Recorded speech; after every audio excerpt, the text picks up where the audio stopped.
The following program is a PBS Wisconsin original production. Republicans have offered no real comprehensive plan to address our state's workforce challenges today. The governor calls another special session. Challenges plague the Wisconsin veterans' homes, and a shift on the state Supreme Court bench tees up new conversations about abortion. I'm Frederica Freiberg. Tonight on Here and Now, a look into the conditions at the troubled Wisconsin veterans' homes and how officials are responding. Democrats renew their push for child care funding to support working families. And Zach Schultz brings the first in a series of reports on abortion. It's Here and Now for August 11. Funding for Here and Now is provided by the Focus Fund for Journalism and Friends of PBS Wisconsin.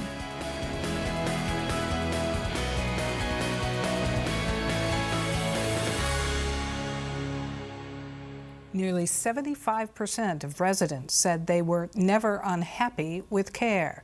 This is according to the results of a new satisfaction survey released by the State Department of Veterans Affairs, polling residents in the Wisconsin veterans' homes at King and Union Grove. The overall positive survey results clash with other reports from residents, family, employees, and federal inspections citing these facilities for poor quality of care. Marissa Wojcik shares this story.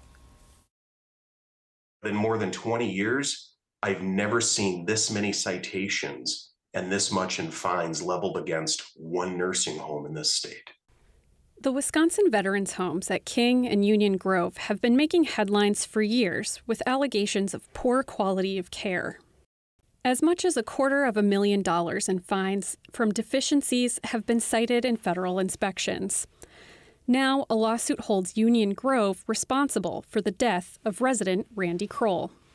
The concerns were, to say the least, sad as to what was happening there, the treatment that he was receiving, and ultimately what happened to him because of the treatment that he received at Union Grove. And this all came to a head in late 2020 when he suffered from profound dehydration, when he started suffering from some bed sores, and ultimately he needed to be hospitalized for those conditions and was never able to recover.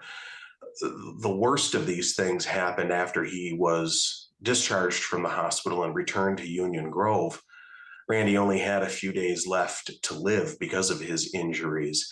And the day that Randy started showing changes that he was in the dying process, Union Grove staff was supposed to call his wife and let him know that Randy is experiencing these changes. He's very close to death, so that she can go and be with him, be at his side and hold his hands. They never called and told her that. They didn't call her until after he had died, and they robbed her of the right to be at her husband's side as he passed away. These events are supported in a federal inspection report, and documents showed more problems. Medication errors, water being left out of Randy's reach, dead bugs that were found in the room, his call light going unanswered for more than 45 minutes, unfilled doctor's orders for a Holter monitor to monitor his heart, for physical therapy, ants crawling around in his room, uncooked food, cold food that was swimming. The Wisconsin Department of Veterans Affairs says they can't comment on matters involving any specific individual due to HIPAA and other privacy laws. Injuries of unknown origin, including him having blood in his mouth and a chipped tooth, and machines that were being used to help scan Randy's bladder to see if he was having urinary retention. The wires to these machines were being held together by Scotch tape. We have invited speakers here today to give us... An April Senate committee hearing received testimony on the conditions of the Wisconsin veterans' homes. Testimony painted a grim picture inside Union Grove and King, from conditions for staff. Some worked 16-hour shifts for 3 days in a row. We spoke with a nurse who had worked 32 days in a row. To the conditions for residents. He has wet himself in the bed several mornings in the past few years because no one comes to help when he puts his call button on. Now he says he doesn't want to go outside because he knows he won't want to go back in. And pointed to leadership as the problem. Oversight and change of management coming out of Madison, and at the local location, things started to deteriorate. But these ordeals are contrary to the results of a new satisfaction survey conducted by the Department of Veterans Affairs. Results show residents at King and Union Grove rate the facility's care an average of 8.1 out of 10. And nearly 75% of respondents said they were never unhappy with care. I wanted to hear firsthand from the members on the ground, the members and the staff in the facilities. And so that was a good start. And so I'm going to put together a work group that's going to analyze the results, come up with some recommendations, and that'll help us, put together a path for moving forward. WDVA Secretary Designee James Bond was appointed by Governor Tony Evers in January. He pushes back against claims saying the homes are in crisis. Any kind of allegation with respect to our homes, those are things that we investigate, we follow up, we make sure that we correct whatever it is that needs to be corrected. I also want to say to those members that I want to hear directly from you. If you have concerns that you feel are not being addressed, reach out to me. The department notes competition from private facilities, a declining veteran population, and staffing as key challenges. I happen to be involved with the Board on Long-Term Care in this state, and we often talk about some of the exact same challenges that our state veterans' homes have. Staffing challenges. Some of them have things that happen that bring them a citation that's horrible.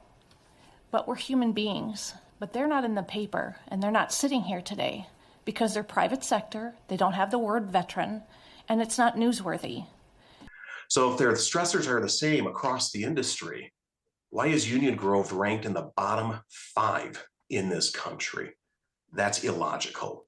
The state budget approved funding for a study into all 3 Wisconsin veterans' homes.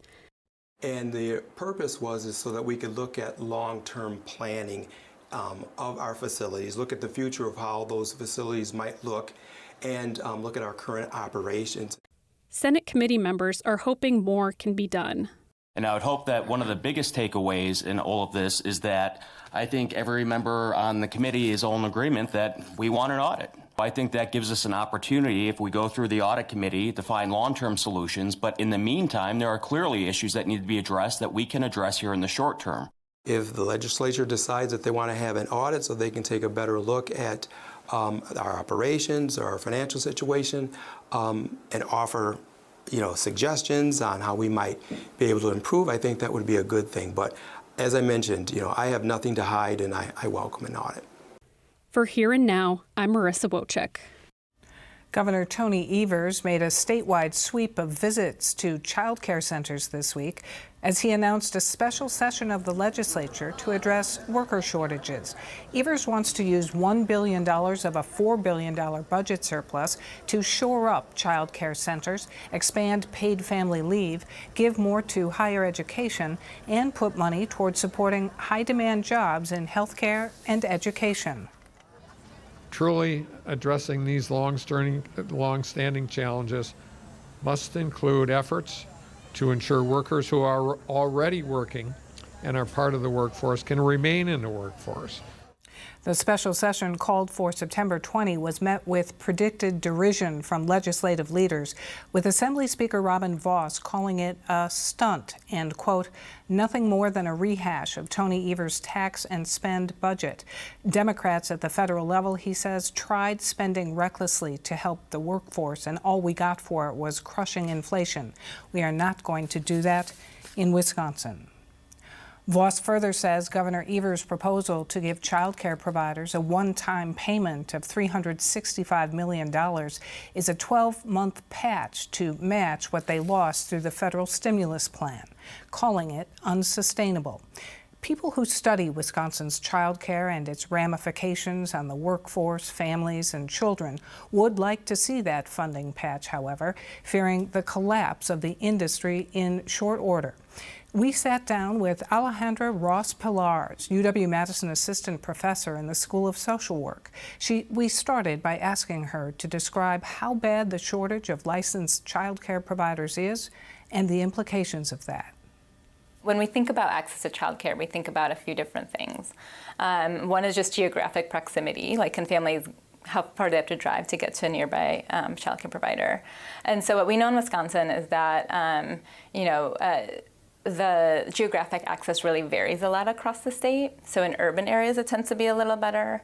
But in rural areas, there's about 3.4 children per regulated childcare slot. So that's what we call like a childcare desert, when there's 3 or more kids per childcare slot. And so that suggests that, in rural areas especially, but in other parts of the state too, that families lack these geographic access to childcare. They have to drive really far to get to a nearby provider. But the second key piece is affordability. And so even if you have providers who are near you, you might not be able to afford them. So in Wisconsin, child care for an infant in the center costs $13,500 a year. That is unaffordable for many families. And so even when there is that spot available, if you have to pay $13,500 per year, you're not going to be able to afford that. Who does this shortage hurt the most? Obviously, it most directly impacts children and parents and childcare providers, but it also has ramifications for the labor market, for the economy, and so ultimately all of us. And so let me kind of walk you through how it impacts different children and parents. So for children, there's a wealth of research that high quality early care education or childcare is really critical to their development. So it matters for not just their short-term education, academic performance, but also longer-term. Children who have high-quality early care education go further in school and have higher earnings as adults. They are healthier, and so all of these things, all of those benefits to kids, pay off to society as well. And then for parents, right, parents need childcare to be able to work. And so if they are working less or not working at all, that obviously impacts their earnings, typically mother's earnings, the family's economic well-being because they have sacrificed income. And it also impacts the economy because you have productive workers who are stepping out of the labor force and businesses who can't find workers or who have lots of turnover. How did we get to this place where parents can't afford quality care and providers can't afford to pay their staff really living wages? Childcare providers, those who care for the kids, are the most important ingredient of childcare, obviously, right? So this is critical to being high quality care. In order to do that, we need to have few kids per teacher so that teachers can have these high quality interactions with kids. And so you need a lot of labor, a lot of people to provide that care. So in a child care center, the majority of the costs go towards labor, towards hiring these highly trained teachers to do this work. And so whenever you want to increase teachers' wages, in order to retain them, you are increasing your overall budget by a lot, and your overall cost by a lot. And so childcare centers have no option but to pass that on to parents because without additional public investment, right? So you have parents who really can't afford to pay more, and childcare centers who want to pay their staff more but can't raise wages at the risk of losing parents. Do you think that the governor's call for $1 billion investment toward this problem is the right fix? So it's absolutely critical to sort of maintaining the status quo, right? So right now we do have a childcare shortage. The system is not functioning well. And the funding that the governor is calling for is sort of to maintain the current funding. If we don't invest more, the pandemic relief funds that are currently keeping the system sort of stable are going to go away. And so there's this real fear that when that money runs out, that the system's going to destabilize and prices are going to go up. Parents are going to have to have fewer options for care. Workers are going to leave. And so that money is absolutely critical to sort of having that not happen and maintaining kind of where we are right now. But in the longer term, we do need more substantial public investments in childcare in order to improve the system, right? To make things better so that parents don't have to spend 20% of their income on childcare, so that teachers can make more than $13 on average an hour. And so we need additional investments to make improvements in the system, but this the funding that is being proposed by Governor Evers is critical to sort of maintaining things as where we are right now. All right, Professor Pilar, thanks very much. Thank you for having me. Since the overturning of Roe v. Wade last year, the debate around abortion has scrambled the political landscape. States like Wisconsin have seen abortion laws passed 150 years ago back on the books. Over the next 3 weeks, Here and Now will be examining the new debate surrounding abortion, presenting you with the viewpoints of those who have utilized abortion, those who want to keep it illegal, and those in the medical community advocating for their patients. Tonight, we begin with the voices of women who have had an abortion for, as they would describe it, completely ordinary reasons. They are speaking up now in an effort to normalize the conversation around abortion as health care. Here and Now senior political reporter Zach Schultz produced this story, letting the women tell their story in their own words. I was 26. I had just gotten out of a long relationship with somebody for 4 years, and that was actually the father. I was a full-time student at UW-Eau Claire going for political science. Really loving school. I was a single mom. I had a beautiful, amazing little son, working 2 jobs. So I had sex.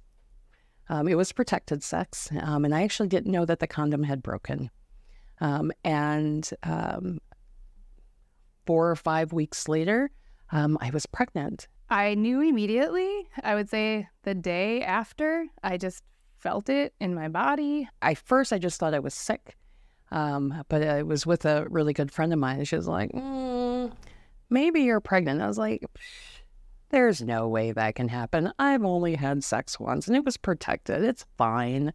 Well, it wasn't fine. I immediately knew it was. A lot of people say it was a hard decision, and I absolutely respect that, and I'm sure that it is for some, but this was the single easiest decision I have ever made as a parent. And at that point, I was not in a position where I wanted another child. It wasn't something that I felt fit into my life, and so I made the decision to terminate the pregnancy. Minneapolis is where I ended up going and getting an abortion. You have to take an entire day to go get the abortion. They tell you to take the whole day. So I got childcare for my child. I don't even remember how I scraped up the money, to be honest. It was so long ago. It was $600, though I remember that, because I remember it was a significant amount of money for me to come up with. I was shocked to find out that my insurance covered it, and also very, very grateful. I thought that was just, so awesome, because it's healthcare, you know? And if I remember correctly, it was like a couple of $100s. I think some of it was covered by insurance, but not all of it. It was hard for me to be there at the actual clinic because, I was 26, but you saw all walks of life in that room. You saw young children, you saw older women, you saw couples. There was a wide range of people, different ages, different races. I went through it. I am so grateful for abortion providers and the nurses, the entire staff. I remember this lady, she's like, just hold my hand when it hurts. Just squeeze my hand. And I remember thinking, oh boy, I'm going to break her finger. I'm probably going to break her fingers. But everyone was just so great and kind. And then when I woke up, I was in a chair. They gave me some juice and some crackers. And what I noticed was that I felt great.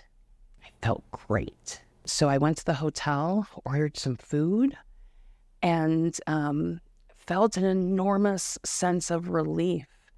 And I thought that I was going to feel all these sad feelings and that it was going to be all of this stuff that was happening. But instead, I had my chicken Dijonnaise from the Weary Traveler. I remember because it was like my favorite dish at the time.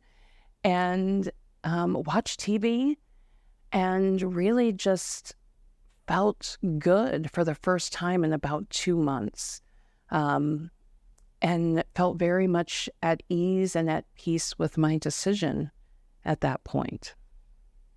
I called my sister immediately when I got out of the clinic. I got into the car, I called her, and she just started bawling, and she's like, I'm not crying because you got an abortion. I'm crying because you didn't think you could tell me beforehand, and I just didn't want to put that on her because... There are many feelings that women are going to have around this, and I think it's because we're not talking about it enough. There were a lot of mythos that were spread, especially amongst persons talking about the Black community. So things like Black women in poverty used abortion for birth control. People don't talk about it. People do not talk about it. I was told not to talk about it after I told my mom, I was told never to tell my father. I'm like, why? I'm not ashamed. I don't feel bad about this, It was a choice that I made, and I would make it again 100 times. I wouldn't do anything different. My story is the majority of the story. 75% of the women that do this are from low income. I was low income when I did it. 60% are in their 20s. I was in my 20s. Almost 60%, 59 to 60% are already parents. This is a parental decision that they're making. I was already a parent. And that's the majority of the stories. I don't think that I told anyone publicly until probably 5 or 6 years ago. At that point, I hadn't told very many people because I don't walk around telling people what I do at my doctor's office. So when I did decide to disclose, it was a political choice to be able to say publicly, this is a choice that I made, and it's an okay choice. I think when we're trying to tell our stories, the scariest thing is other people's reaction. How are they going to react to this? What are they going to think about me? At this festival that I was at this past weekend, where I was just making so many great connections, and this one woman had asked me if I was a mom, and I chose to respond with, no, I had an abortion. And she said, I love that that's how you phrased it, because it's like, just because it's more like an active choice to not be a mom. It became easier and actually really empowering too to talk about it, because almost every time when I would talk about it and say, hey, I had an abortion, if you were in a conversation, you could walk away and somebody would come up to you afterwards and say, thank you so much for talking about that. I also had an abortion. I could never do what you just did. And I think that was one of the barriers for people. It's like, I'm going to hate myself forever.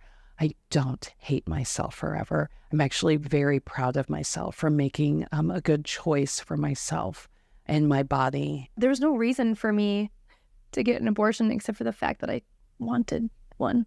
I didn't want a kid, and I think sometimes people have, that's not a good enough reason, but it is. I mean, that is a great reason. I made the decision for me and my unborn child that that's not the life I wanted.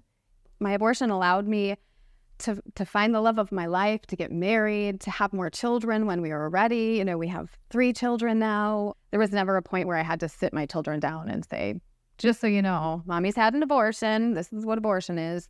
They've kind of grown up with it and knowing it. And so it's normal. It's normal in our house. I was born 2 years after Roe v. Wade came into pass. So I've always lived in a world where abortion was legal.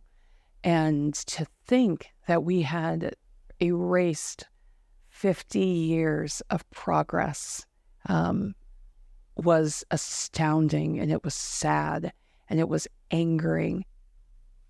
Because the women before us fought so hard to get us there, and we lost it. So,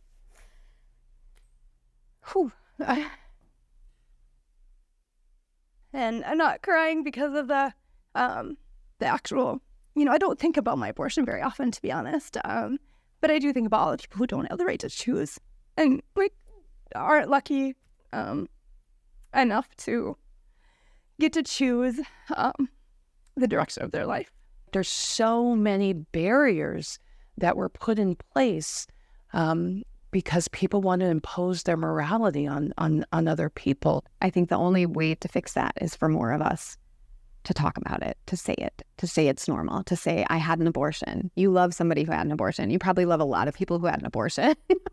It empowers them to let them know that there's a different narrative that is out there, that there are people that are really okay with the choice. Even those who grew up being told that it wasn't okay. It is an okay choice. I want it to become part of everyday language, I guess. For me, not for everybody. Like, if I can help other people talk about it or feel okay about a decision that they made, that I want to do that. I'll continue to share mine, but the more of us, the better, right? We have an army. Let's start using our voices together, and they can't shut us up anymore. Next week on Here and Now, a report on a woman who decided against having an abortion with the help of one of the dozens of centers across Wisconsin whose mission it is to prevent women from terminating their pregnancies. You can also tune in to a special series of reports on Wisconsin Public Radio, looking at abortion regulations since the state passed its original abortion ban titled How We Got Here, Abortion in Wisconsin Since 1849. For more on this and other issues facing Wisconsin, visit our website at pbswisconsin.org and then click on the News tab. That's our program for tonight. I'm Frederica Freiberg. Have a good weekend.